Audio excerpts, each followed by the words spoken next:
오늘 주님께서 우리에게 주신 말씀은 마태복음 17장 1절에서 8절까지 말씀입니다. 우리 한 절씩 교독으로 읽도록 하겠습니다.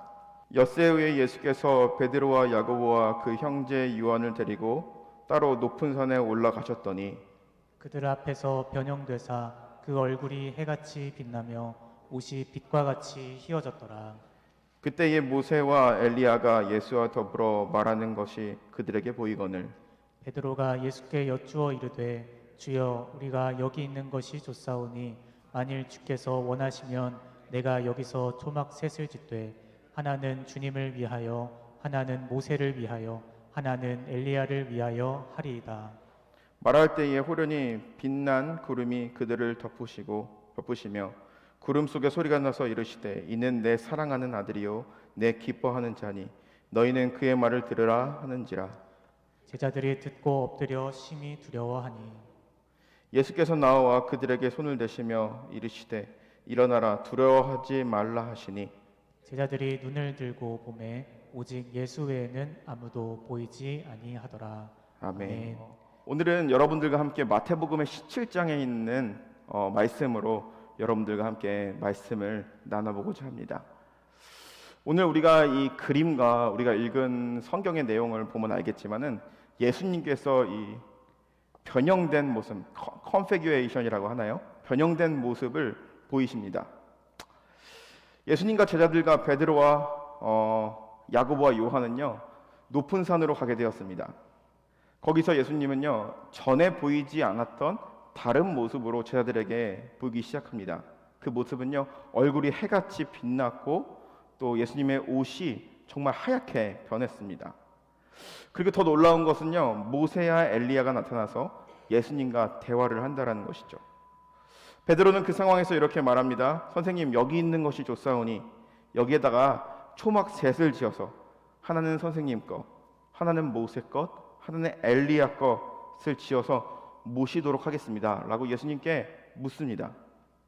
그러자 갑자기 하늘에서는 구름이 그들을 덮었고 하늘에서 음성이 들려옵니다.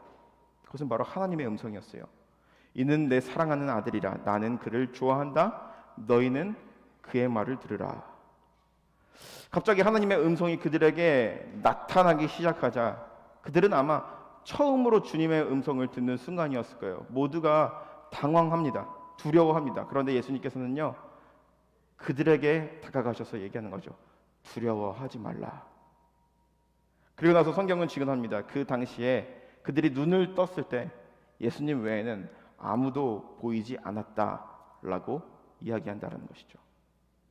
우리는 이 본문을 읽으면서요 왜 이 본문의 사건이 왜 예수님이 갑자기 제자들 앞에 변형된 모습을 보이셨을까? 그리고 또 예수님께서는요 왜 그동안 보이지 않으셨던 모습을 제자들에게 보였을까? 라는 그런 질문을 가질 필요가 있습니다. 갑자기 일어난 일이죠. 갑자기 예수님께서 제자들을 산으로 데리고 올라가셔서 갑자기 그동안 보이지 않았던 그러한 놀라운 모습을 제자들에게 보였다라는 거예요. 그런데 오늘 우리가 이 본문을 이해하기 위해서는요 우리가 이 본문 17장 앞에 있는 16장의 말씀에 집중할 필요가 있습니다. 우리 마태복음 16장의 말씀을 보게 되면요 우리가 지난번에 말씀을 나눌 때 이야기하였지만 베드로의 아주 유명한 신앙 고백을 듣게 됩니다. 주님께서 사람들이 나를 누구라 하느냐라고 물었을 때 사람들은 더러는 선지자라고 하고 더러는 선생님이라고 하고 더러는 누구누구라고 합니다 라고 했을 때 너희는 나를 누구라 하느냐라고 했을 때 예수님이 정말 듣고 싶었던 베드로의 고백이 있었죠. 그것은 바로 무엇입니까? 주는 그리스도시요 살아계신 하나님의 아들입니다. 그리고 주님께서는요 그 자신이 정말 제자들에게 듣고 싶었던 그 말을 듣게 되고요 앞으로 자신이 십자가의 길을 걷게 되면서 앞으로 순환당할 것에 대해서 이야기하고 있는 것을 우리는 알 수가 있습니다. 예루살렘에 올라가서 종교적인 힘, 정치적인 힘을 가진 자들에게 고난을 받고 죽임을 당할 것이다. 그리고 사흘 만에 다시 살아날 것이다 라고 제자들에게 일러줍니다. 주님께서는 분명히 이 제자들에게 부활하신다고 말씀하셨어요. 그런데 제자들이 이 말을 들었을 때는요 부활하신다라기보다는요 두려워하기 시작합니다. 염려하기 시작합니다. 예수님을 향한 그들의 믿음이 흔들리기 시작합니다. 그 이유는 이 부활이라는 그거보다 예수님이 앞으로 순환을 당한다는 것이 두려웠고 한편으로는 허무했기 때문입니다. 그런 것이죠. 그들이 모든 것을 버려두고 예수님을 따라서 예수님의 제자가 됐어요. 그런데 갑자기 그들이 믿고 있었던 예수님이 뭔가 그들에게 주겠다라고 말도 하지 아니하시고, 내가 이제 앞으로 권력을 잡겠다라고 얘기하지도 아니하시고, 이제 앞으로 내가 죽을 것이다, 권력을 가진 자들 앞에 죽임을 당할 것이다 라고 얘기했을 때 그들이 얼마나 허무하였을까요? 예수님을 향한 그들의 기대는 바로 무엇입니까? 예수님과 같이 있으면은, 예수님을 따라다니면은 자기들도 언젠가는 더 나은 삶을 살 수 있겠다라는 그러한 기대가 있었기 때문입니다.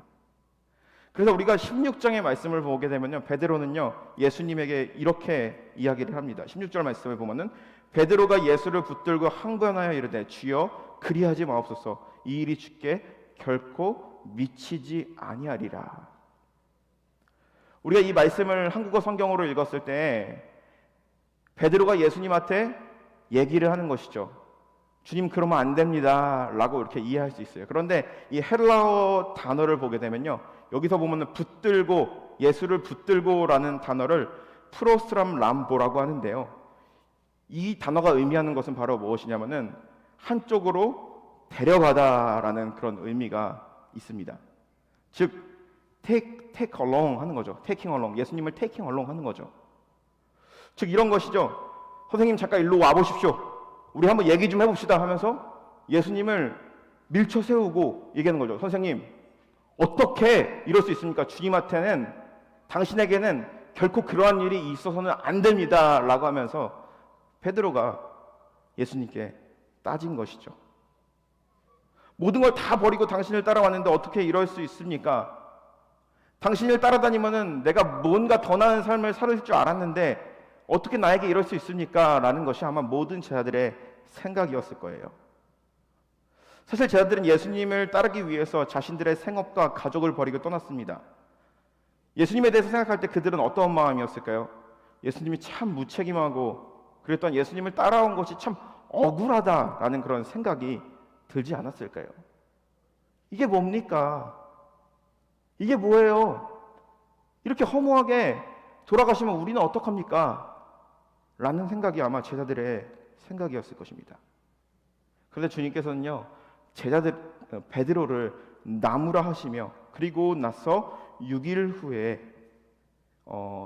이 베드로와 요한, 야고보를 데리고 높은 산으로 가셨던 것을 알 수가 있습니다. 그런데 우리가 16장 27에서 28절 말씀을 보게 되면 예수님은 또 헷갈리는 이야기를 합니다. 27절에서 28절 말씀입니다. 인자가 아버지의 영광으로 그 천사들과 함께 오리니 그때에 각 사람이 행한 대로 갚으리라. 진실로 너희에게 이르노니 여기 서 있는 사람 중에 죽기 전에 인자가 왕권을 가지고 오는 것을 볼 자도 있느니라. 분명히 예수님께서는 제자들에게 실망감을 줬어요. 앞으로 내가 힘 있는 자들에게 죽임을 당할 것이다 라고 얘기했는데, 갑자기 28절의 말씀을 보게 되면요, 자기가 왕권을 가지고 온다 라고 하는 겁니다. 제자들을 헷갈리게 만드는 것이죠. 예수님을 따라다니면은 뭔가 자신들이 대단해질 줄 알고, 그리고 또한 뭔가 얻을 줄 알았어요. 그런데 뭔가 얻을 거에 선 얘기하지 아니하시고 곧 힘 있는 자들에게 죽임을 당할 것이다 라고 얘기하고, 제자들이 뭐라 그러니까 언젠가는 내가 왕권을 가지고 오겠다, 내가 세상을 통치하겠다 라고 이야기를 합니다.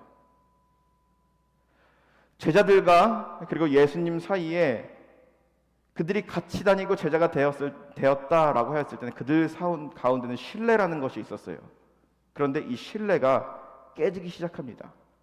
믿음의 균열이 일어나기 시작을 하는 것이죠. 여러분, 우리가 믿음 생활을 하다가 시험 든다라고 하죠. 믿음의 균열이 나는 것이죠. 사람과 사람 사이에서도 마찬가지죠. 내가 어떤 사람에 대해서 엄청난 기대와 희망과 믿음이 있었어요. 그런데 그 사람이 그 희망과 기대와 믿음을 깨트렸을 때 그 사람에 대한 믿음에 대한 신뢰에 대한 균열이 일어나는 것이죠. 이와 마찬가지로 제자들은 예수님을 굉장히 신뢰했어요. 그렇기 때문에 가족도 버리고 생업도 버리고 예수님의 제자가 됐어요. 그런데 예수님께서 하신 말, 앞으로 내가 죽을 거야. 힘 있는 사람들이 나를 죽일 거야. 그리고 3일 만에 살아날 거고, 제자들이 막 뭐라고 하니까 언젠가는 내가 왕권을 가지고 올게. 다시 너희에게 올게 라고 얘기하는 거예요. 제자들과 예수님 사이에 균열이 생긴 거죠. 그들의 믿음이 흔들리기 시작을 합니다. 계속 따라다녀야 될까? 그러지 말아야 돼. 그냥 나의 갈 길을 갈까? 고민하는 것이죠. 교회에 이제 얼마 나오지 않은 사람들은 이런 고민을 할 것입니다. 교회에 첫 주에 참여했어요. 그런데 내가 생각했던 것만큼 그러한 기대감, 종교적인 그러한 만족감이라든지 안정감이 없어요. 그럴 때마다 이제 하는 것이죠. 내가 교회에 가면은 뭔가 새로운 일이 나에게 일어날 것 같은데 그러지 않았을 때에 뭔가 교회에 대한 신뢰, 내가 교회를 가는 것이 맞는 것일까? 이런 믿음의 균열이 일어나기도 하겠죠. 즉 예수님과 제자들과의 사이에서의 이 균열이 일어난 사이에 예수님께서는 자신의 변형된 모습을 보여주시면서 제자들에게 하고자 하는 분명한 메시지가 있었습니다. 이것이 바로 오늘 설교의 핵심입니다. 오늘 우리가 읽은 복음서 마태복음 1장 17장 1절에서 2절 말씀 보면 이렇게 얘기합니다. 엿새 후에 예수께서 베드로와 야고보와 그 형제들을 데리고 높은 산으로 올라가셨다. 그들 앞에서 변형되사 얼굴이 해같이 빛나며 옷이 빛과 같이 희어졌더라. 전에는 예수님이 제자들에게 이러한 모습을 보이셨던 적이 없어요. 예수님은 목수의 아들이었고 공생애를 시작하시기 전에도 목수의 삶을 살아왔어요. 그렇기 때문에 아마 명화에서 나오는 그 예수님의 모습은요, 깨끗한 옷을 입기보다는 항상 지저분한 옷, 목수의 옷, 노동자의 옷을 입고 있었을 것입니다. 그런데 제자들 앞에 보이신 그 예수님의 모습은요, 얼굴이 하얗고요, 그리고 또 하얀 옷을 입고 있었다라고 얘기합니다. 마가복음 3장에 보게 되면요, 빨래가 하는 자가 그것을 그렇게 희게 할 정도로 할 수 없다라고 이야기합니다. 그런데 예수님은요, 전에 보이지 못했던 그런 모습을 제자들에게 보여줍니다.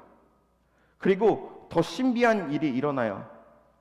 그것은 바로 무엇이냐면 엘리야와 모세가 나타나서 예수님과 대화하는 모습을 제자들은 보게 된다는 것이죠. 이스라엘 사람들이 가장 존경하는 지도자의 롤모델은 누구입니까? 바로 모세입니다. 그리고 가장 대표적인 선지자는요, 엘리야예요. 근데 엘리야와 모세가 나와서 예수님과 대화를 하는 모습이 그들에게 보이는 거예요. 그들의 마음은 어땠을까요?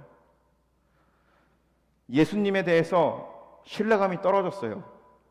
그들의 믿음에 균열이 가기 시작했어요. 그런데 예수님이 그들에게 신비한 모습을 보이시고 갑자기 엘리야와 모세가 나타나가지고 예수님과 대화를 하고 있는 거예요. 얼마나 심장이 뛰고 설레었을까요? 이것은 사실 오늘 말씀을 풀어가는 데 있어서 중요한 실마리이기도 합니다. 엘리야와 모세가 나타났다는 것. 다시 말하지만 이 모세는요, 이스라엘의 대표적인 지도자를 의미하고요, 그리고 또 율법을 대표하기도 합니다. 그리고 또 엘리야는요, 구약을 대표하는 선지자이고 예언을 대표하는 그러한 선지자입니다. 그리고 이스라엘 백성들은요, 오랜 세월 동안 메시아를 기다리고 있었습니다. 그리고 메시아가 오셔서 모든 것을 바꿀 것이라는 그런 소원과 기대를 가지고 있었습니다. 그런데 바로 메시아가 오시기 전에 반드시 와야 할 것이 있습니다. 그것은 바로 누구입니까? 바로 엘리야입니다. 말라기 4장 5절에 보면 얘기하죠. 보라, 여호와의 크고 두려운 날이 이르기 전에 내가 선지자 엘리야를 너희에게 보내리니. 하나님께서는요, 이스라엘 백성들을 다시 한번 구원하신다, 메시아를 통해서 역사하시는데 메시아가 오시기 전에 반드시 엘리야가 그들에게 온다 라고 이야기했습니다. 그런데 그 엘리야가 그들에게 나타났다라는 것이죠. 17장 12절에 보면 또 이렇게 얘기합니다. 내가 너희에게 말하노니 엘리야가 이미 왔으니 사람들이 알지 못하고 임의로 대하여도다. 인자도 이와 같이 그들과 함께 고난을 받으리라. 즉 하나님의 구원이 이루어지는 것이 구약 성서를 통해서 하나님께서 이스라엘 백성을 구원하시는 온 인류를 구원하시는 구원의 역사가 일어나기 위해서는 반드시 이 엘리야 사람이 오고 메시아가 오실 것을 예비하고 메시아가 와야 된다는 것이죠. 그런데 그 엘리야가 이들의 눈앞에 보이는 것입니다. 오랜 생활 동안 메시아 사역이 이루어질 것이라는 것을 암시하고 있는 것이죠. 그리고 예수님, 모세, 엘리야 이 세 명이 서 있다는 것은 바로 어떤 의미입니까? 하나님의 말씀이 이제 예수님을 통해서 이루어진다라는 것을 이제 이야기하는 것이죠. 우리가 신약성경과 구약성경이 있죠. 그런데 신약성경과 구약성경에 보게 되면 가운데 장이 한 장이 있죠. 그 장이 바로 뭐죠? 목차이죠. 신약성서. 그런데 구약성경 마지막 구약성경 말라기서와 마태복음과의 그 사이는 400년간의 시간이 있습니다. 이것을 신약과 구약의 중간기라고 하는데, 그때 동안 하나님께서 끊임없이 침묵하시다가 이제 구약의 모세와 엘리야와 예수님을 함께 세우시면서 이제 메시아의 사역을 일어날 것에 대해서 이야기하고 있는 것이죠. 오랜 생활 동안 기다렸던 그 메시아의 사역이 그들의 눈앞에 펼쳐진 것입니다. 그런데 우리는 예수님의 그 모습에 대해서 집중할 필요가 있습니다. 예수님의 얼굴은요, 해같이 빛났고요, 또 옷이 빛같이 휘어진 모습이었다라고 이야기합니다. 어떤 모습이었을까요? 예수님의 이 모습은 하나님의 모습이었을까요? 아니면은 인간의 모습이었을까요? 분명히 평범한 인간으로서의 모습은 아니었을 것입니다. 그런데 하나님의 모습이 과연 이랬을까라는 생각도 해봅니다. 저는 이 부분을 묵상하면서 제자들에게 보이셨던 그 예수님의 모습은요, 인간으로서 가장 완전한 모습을 보이지 않으셨을까라는 생각이 듭니다. 예수님께서 이 땅에 오셨을 때에 완전한 인간으로 오셨습니다. 그리고 완전한 하나님으로 오셨습니다. 예수님이 십자가에서 고난을 받는 그 순간에 완전한 인간이 아니었다면, 고통을 느끼지 않는 신이었다면, 십자가에서 고난을 참으신 예수님의 십자가 사건이 우리에게는 의미가 없다라는 것이죠. 즉 예수님은요, 십자가에서 죽기 전까지 100% 인간이었고 100% 하나님이었다라는 것이죠.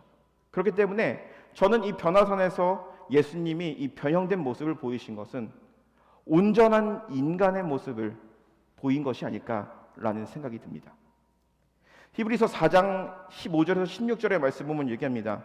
우리에게 있는 대제사장은 우리의 연약함을 동정하지 못하시리가 아니요 모든 일에 우리와 똑같이 시험을 받으신 이로되 죄는 없으리라. 그러므로 우리는 긍휼한 시험을 받고 때에 따라 돕는 은혜를 얻기 위하여 은혜의 보좌로 담대히 나아갈 것이다. 여기서 말하고 있는 이 동정하다라는 이 단어는요, 바로 어떤 것입니까? 어떠한 사람에 대해서 연민의 마음을 품는다라는 그런 의미를 가지고 있죠. 연민의 마음을 품기 위해서는 바로 비슷한 고난을 겪어봐야 한다라는 것이죠. 우리가 룻기서를 보게 되면요, 이게 보아스가 이제 룻을 봤을 때 뭔가 그에 대해서 연민의 마음을 품게 됩니다. 그를 도와주고 싶고 그에게 좋게 대우해주고 싶고. 왜 그렇습니까? 이 룻이라는 여인은 이방 여인입니다. 그런데 이 보아스라는 사람의 어머니가 바로 누구였냐면 바로 이방 여인 라합이었습니다. 여리고에서 정탐꾼들을 지켜줬던 라합이었습니다. 그렇기 때문에 자신의 어머니의 모습을 룻을 통해서 보게 된 것이죠. 연민을 품게 된 것이죠. 자신의 어머니가 얼마나 힘들었는지, 얼마나 차별을 받았는지, 얼마나 괴롭게 살아갔는지 보아스는 보게 된 것이죠. 이와 같이 예수님께서 우리의 마음을 동정하신다라는 것은 바로 무엇입니까? 우리와 똑같이 이 땅에서 고통받고 사셨기 때문에 우리의 마음은 누구보다도 동정하신다라는 거죠. 그리고 또 우리를 긍휼히 여기신다라고 이야기합니다. 예수님께서는요, 십자가에서 죽는 그 순간까지도 자신의 신적인 능력을 제자들에게 보이지 않으셨어요. 예수님이 공생애를 시작하시기 전에 광야에서 40일 동안 사단에게 시험을 받습니다. 사단은 끊임없이 예수님에게 요구하는 것은 바로 무엇이었습니까? 내가 가지고 있는 그 하나님의 능력, 신적인 능력을 보여라. 라는 것이죠. 40일 동안 아무것도 먹지 못할 때 이 돌을 떡으로 만들어 봐라. 높은 곳에서 뛰어내려 봐라. 그러면은 천사들이 너를 살려줄 거야. 나에게 한 번만 절을 하면은 세상의 모든 것을 너에게 줄게. 할 수 있음에도 불구하고, 하면 좋음에도 불구하고 예수님은 자신의 신적인 능력을 사단에게 나타나지 않으셨어요. 왜냐하면 예수님께서 이 땅에 오신 이유는 바로 십자가를 지는 것이, 인간의 몸을 입고 이 땅에 와서 십자가를 지는 것이 바로 예수님의 사명이었기 때문이라는 것이죠. 히브리서 4장 15절의 말씀의 끝부분을 보게 되면 이렇게 얘기합니다. 똑같이 시험을 받으신 이로되 죄는 없으시니라. He has been tested as we are, yet without sin. 똑같이 우리와 같이 시험을 받으셨어요. 그런데 죄가 없다라는 것이죠. 모든 인간은 다 죄를 가지고 태어났어요. 우리는 죄를 질 수밖에 없는 그러한 삶을 살아가고 있습니다. 그런데 히브리서 기자가 예수님에 대해서 이야기할 때 말하는 것은 바로 무엇입니까? 우리와 함께 모든 고통을 받고 우리와 똑같은 삶을 살아가고 우리보다 더 극심한 고통을 받으면서 십자가에 달려 죽으셨지만 우리 인간이랑 예수님이 다른 것이 있다 그러면은 예수님에게는 죄가 없다라는 것이죠. 그것이 바로 변화산에서 보였던 그 예수님의 모습이었다라는 것이죠. 모세와 엘리야 역시도 신이 아니고 인간이었습니다. 즉 쟤들에게 보이셨던 얼굴이 해가 같이 빛나고 하얀 옷을 입고 있는 그 예수님의 모습은요, 죄가 없는 완전한 인간, 온전한 인간의 모습을 쟤들에게 보이셨던 것이죠. 예수님의 모습을 얘기할 때 복음서의 저자는 얘기합니다. 그의 얼굴이 해같이 빛나 옷이 빛과 같이 휘어졌다라고 얘기합니다. 얼굴이 빛나며 빛과 같이 휘어졌다. 이것이 의미하는 것이 바로 무엇일까? 우리가 요한계시록의 말씀을 보게 되면요, 주님께서는 초대교회에 있는 7 교회를 향하여서 막 말씀하십니다. 그리고 이 사대교회를 향하여서 말씀하시는데 이 사대교회를 책망하십니다. 그것은 바로 로마 시대에 기독교를 향한, 교회를 향한 끝없는 박해가 있었는데요, 예수 그리스도께서는요 이 사대교회를 향하여서 그들에게 온전한 것이 하나도 없다, 온전한 것을 찾지 못하였다라고 이야기합니다. 끊임없이 세상과 타협하는 그러한 교회였습니다. 그러나 그들의 옷을 더럽히지 않는 몇몇이 있음을 이야기합니다. 박해와 혼란과 어려움이 온다고 할지라도 타협하지 않는 그 신실한 성도들이 사대교회에 있었다라고 얘기합니다. 요한을 통하여서 주님은 그들을 무엇이라고 얘기합니까? 이기는 자라고 얘기합니다.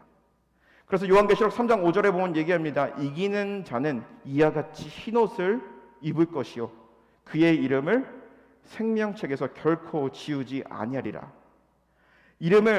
그 이름을 내 아버지 앞과 천사들 앞에서 시인하리라. 흰옷을 입는 자들은 바로 어떤 자들입니까? 이기는 자들입니다. 그리고 생명책에서 지음을 받지 아니하는 그러한 자들입니다. 그리고 하나님과 천사들 앞에서 시인되는 그러한 자들을 의미하는 것입니다. 즉 어떤 것입니까? 온전한 인간들, 마지막 때 우리가 믿음 생활하는 것이 가면 갈수록 더 좋아지는 것이 아니라 상황이 점점 더 믿음을 지키는 것이 어려워지는데, 그럼에도 불구하고 믿음을 지키며 마지막 때를 살아가는 자들을 주님은 요한에게 환상을 보여주시며 흰옷 입은 자들이라고 이야기하고 있는 것이죠. 변화산에 오를 때 예수님의 제자들을 한번 생각해 봅시다. 그들은 어땠습니까? 허무함을 느꼈죠. 예수님에 대한 실망감과 허무함을 가지고 있었습니다. 그리고 예수님에 대한 불신을 가지고 있었어요. 그런데 예수님께서 그들에게 보이셨던 모습은요, 하나님의 모습이 아니라요, 온전한 인간의 모습을 이야기하는 것입니다. 요한계시록에 나왔던 흰옷 입은 자와 같이 세상의 어떤 타협과 위협과 그리고 또한 어떠한 죄악이 팽배하는 이 사회 속에서 믿음을 지키며 예수 그리스도를 바라보며 신뢰하며 나아가는 자들의 모습, 인간으로서의 완전한 모습을 보이셨다라는 것이죠. 요한일서 1장 9절에 보면 얘기합니다. 우리가 우리의 죄를 자백하면 그는 미쁘시고 의로우사 우리의 죄를 사하시며 우리의 모든 것을 불의에서 깨끗게 하실 것이요. 여기서 말하는 것은 바로 무엇입니까? 예수 그리스도께서 온전한 모습을 하고 계셨습니다. 그리고 제자들에게 그 모습을 보이셨어요. 그러면서 그들에게 희망과 또 다른 기대를 주기 원했어요. 그것은 바로 무엇이냐면, 내가 이렇게 온전하듯이 너희도 이렇게 변하여 온전해져야 된다라는 그 메시지였다라는 것이죠. 너희들도 이렇게 될 수 있어. 너희들도 이 땅에서 하나님이 주신 그 사명을 다하며 나의 제자로서의 역할을 감당하며 나아갔을 때 나처럼 이렇게 온전해질 수 있어 라고 이야기하는 것이죠. 감리교회의 구원론에 따르면은 어떤 것이 있습니까? 하나님은요, 어떠한 사람만을 골라서 구원하는 것이 아니라 모든 사람들을 구원하시기 원하십니다. 그렇기 때문에 모든 이들에게 구원의 기회를 주시고 모든 사람들이 하나님의 구원의 손에 있습니다. 이것을 Providence Grace, 선행 은총이라고 하죠. 모든 사람을 하나님께서 구원하시기 원하세요. 모든 사람을 사랑하기 원하십니다. 그리고 또 예수 그리스도를 주로 고백하는 자들, 죄로부터 뉘우치며 주님을 따르겠다고 하는 자들이 걸어가야 하는 길을 뭐라고 합니까? Sanctification, 성화의 길을 걸어간다라고 얘기합니다. 성화라는 것은 바로 무엇입니까? 예수 그리스도를 닮아가는 삶, 하루하루의 삶 가운데 예수 그리스도를 닮기 위해서 매일매일 걸어가는 삶이 성화를 향하여서 나아가는 삶입니다. 그리고 이 성화의 끝은 바로 무엇이냐면은 웨슬리는 얘기합니다. Christian perfection, 그리스도인의 완전을 의미하는 것이죠. 예수 그리스도를 본받기 위해서 평생을 몸부림치면서 우리가 살아갑니다. 그리고 마지막 때에는 마치 예수님과 같이 거룩하고 성결한 삶을 살아가는 것이 바로 이 감리교도들이 살아가는 목표라는 것이죠. 이와 같이 주님께서도 바랬던 것이죠. 실망감에 빠져있고 예수님을 바라봤을 때 저분을 따라간다 그러면 내가 분명히 힘을 얻을 수 있을 것이고, 저분을 따라간다 그러면 내가 온전해질 것이고, 저분을 따라간다 그러면은 내가 권력을 잡을 수 있을 거야, 이런 기대를 가지고 있었겠죠. 근데 그들에게 실망감이 찾아왔습니다. 예수님께서 앞으로 돌아가신다는 거예요. 그런데 그러한 제자들에게 예수님께서는 자신의 모습을 보이셨어요. 그 모습은 하나님의 모습이 아니었어요. 신적인 모습이 아니라 인간으로서 완전한 모습, 죄가 없이 완전히 하나님의 사명을 이루어 가시는 그런 모습을 제자들에게 보이셨다라는 거죠. 모세를 통하여, 엘리야를 통하여서, 예수님을 통하여서 하나님의 사역이 예수 그리스도의 십자가의 사건을 통해서 이루어진다라는 것을 제자들에게 보이셨다라는 거죠. 그리고 너희들도 이렇게 될 수 있어, 그리고 너희들도 이 사명을 감당해야 돼 라고 희망의 메시지를, 절망감 가운데 빠져있는 그들의 믿음 가운데 균열이 가 있는데 그 균열의 안쪽에 있는 그 십자가의 사건을, 십자가의 은혜를 제자들에게 보여주고 싶었던 것이죠. 그런데 제자들은 이 예수님의 마음을 이해했을까요? 이해하지 못했습니다. 베드로는 예수님께 이렇게 이야기를 합니다. 17장 4절 말씀이죠. 베드로가 예수께 여쭈어 이르되, 주여, 우리가 여기에 있는 것이 좋으니 만일 주께서 원하시면 내가 여기서 초막을 짓되 하나는 주님을 위하여, 하나는 모세를 위하여, 하나는 엘리야를 위하여 하리이다. 여기 있는 것이 좋사오니 초막을 짓고 눌러 앉읍시다 라고 얘기하는 것이죠. 베드로는 정말 신비한 환상을 봤어요. 이제 여기서 끝났구나 라고 이제 생각을 한 것이죠. 그렇기 때문에 그 순간을, 그 경이로운 그 순간을 소유하고 싶었던 것이죠.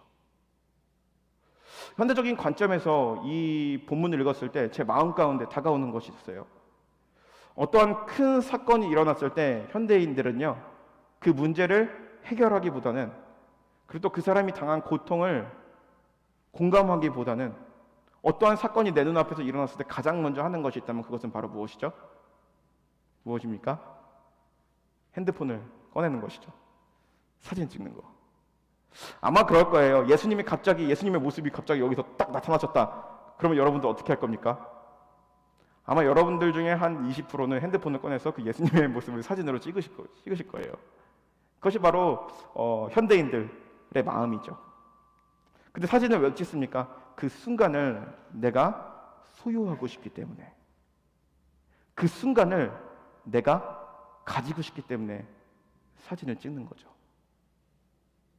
예수님께서는 제 아들에게 너희들도 이렇게 될 수 있어.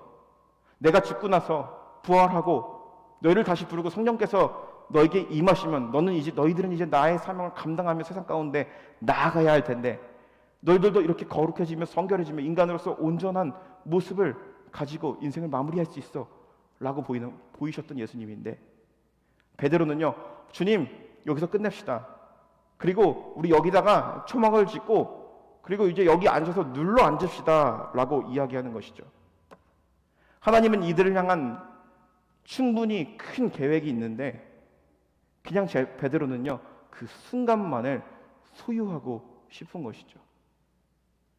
경이로운 순간, 영적인 순간, 거기서만 주저앉아서 이제 아무것도 하지 않겠습니다.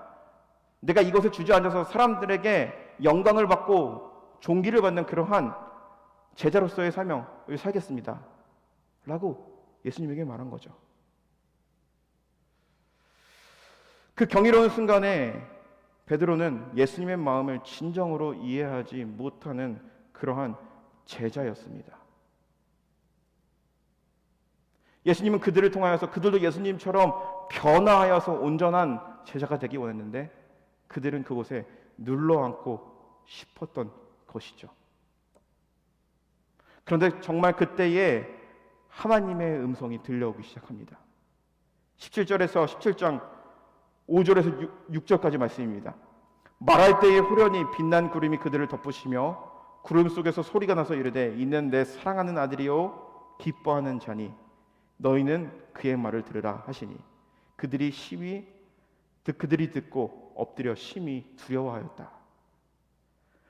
첫 번째, 예수님이 그들에게 보이셨던 모습은요, 신적인 모습이 아니라 인간으로서 온전한 예수님의 모습을 보이셨어요. 그런데 그들에게 정말 하나님의 음성이 나타났을 때는 그들은 아무것도 할 수 없었어요. 너무나도 두려웠어요. 그것이 바로 하나님의 음성이었습니다.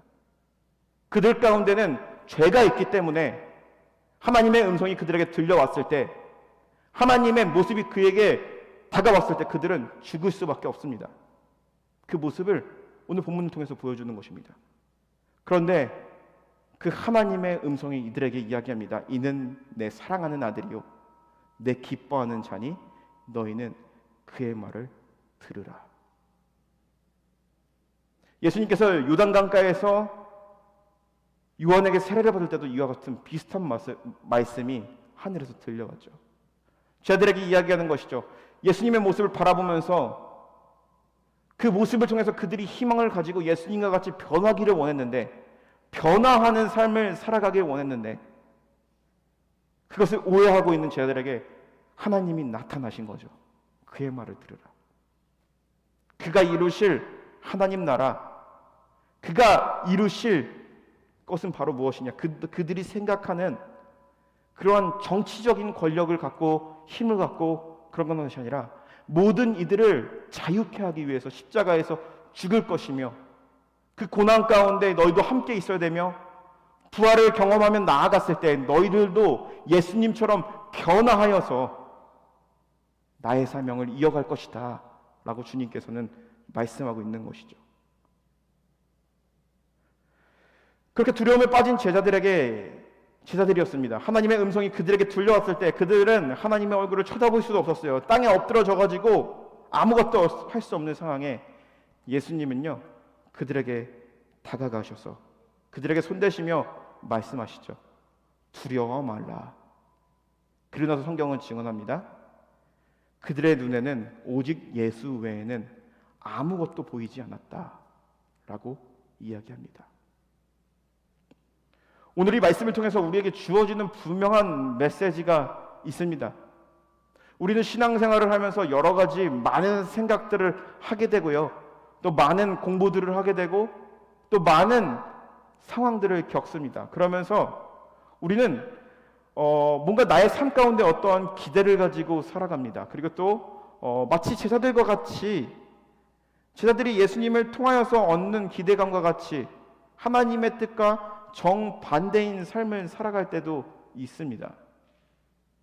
그것이 바로 오늘 변화산에서 보여줬던 그 제자들의 모습은 우리들의 모습을 보여주고 있는 것입니다. 그런데 마지막에 이야기하고 있죠. 그들의 눈에는 오직 예수님밖에 보이지 않았다라고 이야기하는 것이죠. 그들과 예수님 사이에서 균열이 일어났을 때에 어땠습니까? 왜 균열이 일어난 것이죠? 예수님을 보고 있는데 예수님 외에 다른 것들도 보고 있던 것이죠. 예수님을 통하여서 뭔가 어떠한 힘을 얻겠다, 어떤 권력을 얻겠다, 어떤 명성을 얻겠다, 그러한 기대가 있었겠죠. 그렇기 때문에 예수님에게 실망한 거예요. 그런데 변화하신 그 예수님을 보이시며 그랬더니 하나님의 음성을 듣고 그들이 두려움에 떨고 있을 때 그들의 눈에는 예수밖에 보이지 않았다라는 것은 어떤 의미입니까? 그들이 정말 진정으로 변해야 한다면은, 그들이 진정으로 변화하는 삶, 예수님처럼 온전한 인간으로 변화하는 삶을 살아가기 위해서는 오직 예수님만을 바라봐야 한다라는 것이죠. 그것이 바로 오늘 본문이 주고 있는 메시지입니다. 우리가 신앙생활하면서 우리의 삶이 변하기를 원합니다. 우리의 삶이 영적으로 변하기를 원해요. 그런데 변하지 않는 이유가 바로 무엇인지 아십니까? 우리의 생각은 변하고 싶고 우리의 삶이 좀 더 착한 사람이 되고 싶고 더 나은 사람이 되고 싶어요. 그런데 변하지 않는 이유는 바로 무엇이냐면 예수님만을 바라보지 않고 있기 때문이라는 것이죠. 예수님께서 변화산에서 이 모든 것을 보여준 이유, 그리고 또 마지막 순간에 제자들이 두려워 떨고 있을 때 예수님만 보였다라고 성경이 증언하는 것은 오직 예수님만을 바라봐야지만, 예수님과 다른 것을 바라보는 것이 아니라 오직 예수님만을 바라봐야지만 우리가 변할 수 있다 라는 것을 보여주고 있는 것입니다. 제가 서울에 있을 때요, 한 권사님 신방을 가게 되었습니다. 요양병원으로 이제 신방을 가게 되었어요. 근데 그 권사님은요, 한국에서 경기고등학교를 나오고 서울대학교를 나오고 그리고 굉장한 지성인이셨어요. 사람들이 정말 저 사람은 정말 공부 많이 했다, 정말 똑똑하다 라고 할 정도로. 근데 자신의 잡에서 리타이어를 하고 나서부터 3년 후에 치매가 오기 시작했습니다. 자식도 못 알아봐요. 아무도 못 알아봐요. 그가 가지고 여태까지 쌓아놓았던 그런 지식들 아무것도 기억이 나지 않아요. 그런데 그분은 한 분만은 기억을 합니다. 그것은 바로 무엇이냐? 예수님이라는 것이죠. 결국에는 그렇게 요양병원에 계시다가 5년 후에 하나님 나라로 가셨습니다. 그런데 그분이 다른 사람 자식도 알아보지 못하고 자기가 여태까지 공부했고 살아왔던 기억들이 전혀 없습니다. 그런데 하나만 기억하고 있는 것은 바로 무엇이냐? 예수 그리스도 그리고 성경의 이야기만 기억하고 계셨습니다. 그분이 돌아가실 때 많은 사람들이 그분의 장례식에 찾아왔어요. 그분의 유족들의 이야기를 들었습니다. 그러면서 그의 아들이 사람들 앞에서 이야기합니다. 우리 아버지는 훌륭한 삶을 사셨습니다. 그런데 치매가 왔을 때 모든 것을 다 잊어버렸어요. 우리는 허무함을 느꼈어요. 그런데 아버지가 하나님 나라 가실 때 기억하고 믿고 있었던 하나의 대상이 있었는데 그것은 바로 예수 그리스도였습니다. 정말 행복한 죽음을 맞이하신 권사님이었어요. 저는 그 이후로 치매에 걸리신 어르신들이 계시면은 그분들에게 이분들이 기억을 하지 못한다, 이분들이 어린아이와 같이 행동한다 라고 하면서 그분들을 이렇게 뭔가 낮게 보거나 그러지 않습니다.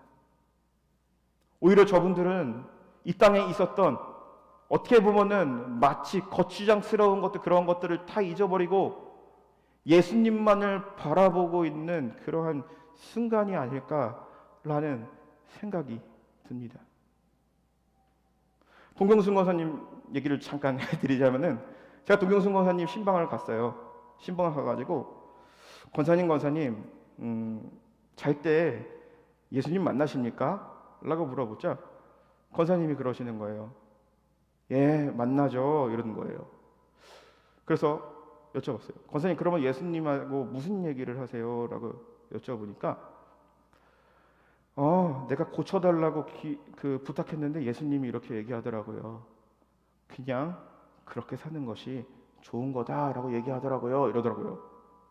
사도 바울이 얘기했죠. 자신에게는 육체의 가시가 있었어요. 질병이 있었어요. 하나님께 이거를 고쳐달라고 간절히 기도했는데 하나님께서 그에게 하신 말씀 바로 뭐였죠? 내 은혜가 족하노라.